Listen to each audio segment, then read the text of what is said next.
ஒரு ஊரில் இரண்டு உயிர் நண்பர்கள் வாழ்ந்து வந்தார்கள். ஒரு நாள் அவர்கள் இருவரும் பாலைவனத்தில் நடந்து சென்று கொண்டிருக்கும் போது இருவருக்கும் ஒரு விஷயத்தில் வாய்ச்சண்டை ஏற்பட்டது. அப்போது ஒருவன் நண்பனின் கன்னத்தில் ஓங்கி அறைந்து விட்டான். ஆனால் அறை வாங்கியவன் அதற்கு கோபப்படாமல் அமைதியாக இருந்தான். பிறகு சற்று தூரம் சென்று அமர்ந்து மணலில் இன்று என் உயிர் நண்பன் என்னை அறைந்து விட்டான் என்று எழுதினான்.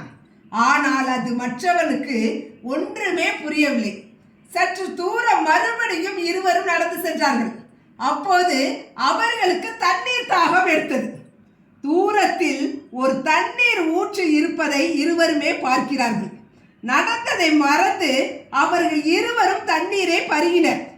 அப்போது அறை வாங்கியவனின் காலை யாரோ இழுப்பது போன்று இருந்தது.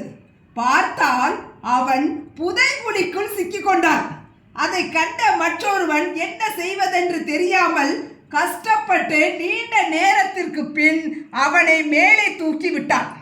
மேலே வந்ததும் அவன் ஒரு பெரிய கல்லின் மீது உட்கார்ந்தான். பின் அங்கு இருக்கும் ஒரு சிறு கல்லை எடுத்து அந்த பெரிய கல்லின் மீது இன்று என் உயிர் நண்பன் என் உயிரை காப்பாற்றினான் என்று தட்டி தட்டி எழுதினான்.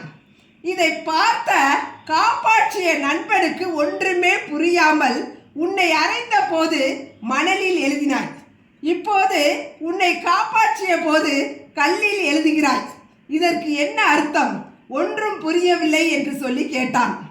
அதற்கு அறை வாங்கிய நண்பன், யாராவது நம்மை கஷ்டப்படுத்தினால் அவர்களை மணலில் எழுதிவிடு.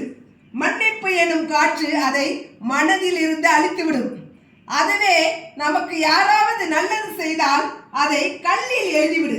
அது எப்போதும் மனதில் இருந்து அழியாது என்று சொன்னான். ஆக மறப்போம், மன்னிப்போம், அன்பை செலுத்துவோம்.